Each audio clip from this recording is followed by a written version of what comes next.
ഇന്നത്തെ ഒരു ട്രെൻഡാണ് താടി. അത് ഇസ്ലാമിന്റെ ഷിആറ. അത് നമ്മൾ മറന്നുപോയി. എത്ര ഉസ്താദന്മാര് പ്രസംഗിച്ചു, ഇവിടെ ചങ്ങാതി താടി വളർത്തട. സിനിമാ താരങ്ങൾ വളർത്തിയപ്പോൾ നമ്മുടെ പുള്ളന്മാരൊക്കെ തുടങ്ങി. നാളെ ഓന്റെ കൂടെ തന്നെയാ നീയും. അള്ളാഹു കാത്തുരക്ഷിക്കുമാറാകട്ടെ. അള്ളാഹുവിന്റെ പ്രവാചകം പറയുന്നു, അള്ളാഹുവിന്റെ റസൂല് പറയുന്ന രണ്ടാമത്തെ വിഭാഗമാരെന്നറിയുമോ? മീശ വടിക്കുന്നവനുണ്ടല്ലോ, അവൻ എന്നിൽ പെട്ടവനല്ല എന്ന് നബി മുഹമ്മദ് മുസ്തഫ. നബി മുഹമ്മദ് മുസ്തഫ സല്ലല്ലാഹു അലൈഹി വസല്ലമ തങ്ങൾ പറഞ്ഞു, രണ്ടാമത്തെ വിഭാഗം എന്നിൽ പെട്ടവനല്ല എന്ന് പ്രവാചകൻ എണ്ണി പറഞ്ഞ രണ്ടാമത്തെ വിഭാഗം പറ, മീശ വടിക്കുന്നവൻ. അല്ലാഹു കാത്തുരക്ഷിക്കുമാറാകട്ടെ. അല്ലെ, മീശ വടിക്കാറാരാ? അത് ആരുടെ ചര്യ? പറചങ്ങാതി, മീശ വടിക്കുന്നത് ഏറ്റവും കൂടുതൽ ആരാ?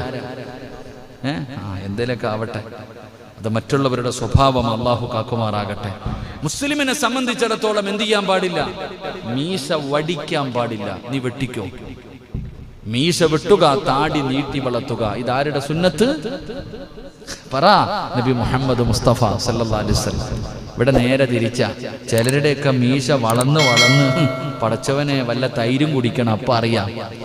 മീശ ഇങ്ങനെ വളർന്നിട്ട് ഇങ്ങനെ വല്ല തൈര് കുടിച്ചു കഴിഞ്ഞ് ഇങ്ങനെ ക്രിസ്മസ് അപ്പൂപ്പനെ പോലെ ഇരിക്കാൻ പുല്ലും ഭാഗത്തും മീശ വിട്ടത്തില്ല. താടിയോ ക്ലീൻ ഷേവ്, അൽഹംദുലില്ലാ, ക്ലീൻ ഷേവും ചെയ്തിട്ട് മീശ വളർത്തി നടക്കാൻ. നേരെ തിരിച്ച അത് മുത്തുനബിയുടെ സുന്നത്ത. അള്ളാഹു ഈമാൻ തരുമാറാകട്ടെ. എന്നാ പലരും താടിയുള്ളവരാരുണ്ടപ്പ കൂട്ടത്തി? താടിയുള്ളത് ഇപ്പോഴത്തെ പുള്ളന്മാർക്ക്, ചെറുപ്പക്കാർക്കൊക്കെ താടിയുണ്ട്, പ്രായമുള്ള ഒന്നിനും താടിയില്ല. ചെറുപ്പക്കാര് മുഴുവനും താടി വളർത്തുന്നു. എന്തിന്? മുത്തുനബിയോടുള്ള മഹബത്ത് കൊണ്ടാണോ? പറട ചങ്ങാതിമാരെ, നബിയോടുള്ള സ്നേഹം കൊണ്ടാണോ? അല്ല. ഇപ്പത്തെ മോഡൽ.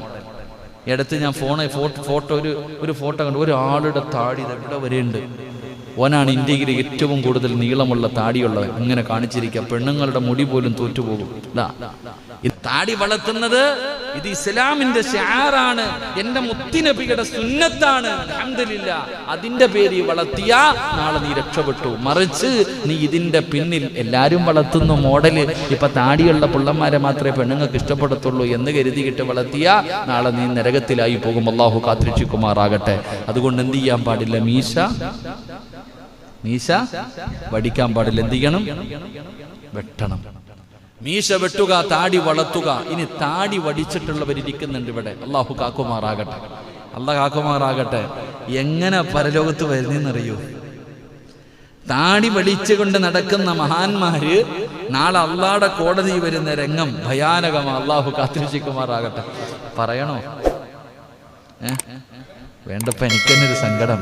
നിങ്ങളൊക്കെ ഇരുത്തിയിട്ട് പറയാം. നിങ്ങളൊക്കെ ഇരുത്തിയിട്ട് നിങ്ങളുടെ മുഖത്ത് നോക്കിയിട്ട് നാളെ നിങ്ങൾ പരലോകത്ത് വരുന്ന രംഗം പറയുമ്പോൾ ഒരു സങ്കടം തോന്നുന്നു. ഇൻഷാ അല്ലാഹ്. വെറുതെ എന്തിനാ പേടിപ്പിക്കണേ? അള്ളാഹു കാത്തുരക്ഷിക്കുമാറാകട്ടെ. വളർത്താനൊക്കെ ശീലിക്കും സഹോദര. മക്കൾ മരിക്കുമ്പോൾ, വാപ്പ മരിക്കുമ്പോഴല്ല അത് വളർത്തേണ്ടത്.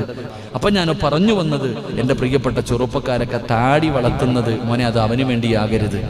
അത് ഏതെങ്കിലും ഒരു സിനിമാ താരത്തിനെ പഠിച്ചുകൊണ്ടാവരുത് മോനെ. നിന്റെ മുത്തുനബി പഠിപ്പിച്ചിട്ടുണ്ട് താടി വളർത്താൻ.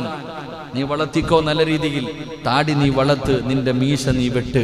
മീശ വടിക്കരുത്, താടിയും വടിക്കരുത്. അള്ളാഹു കാത്തുരക്ഷിക്കുമാറാകട്ടെ.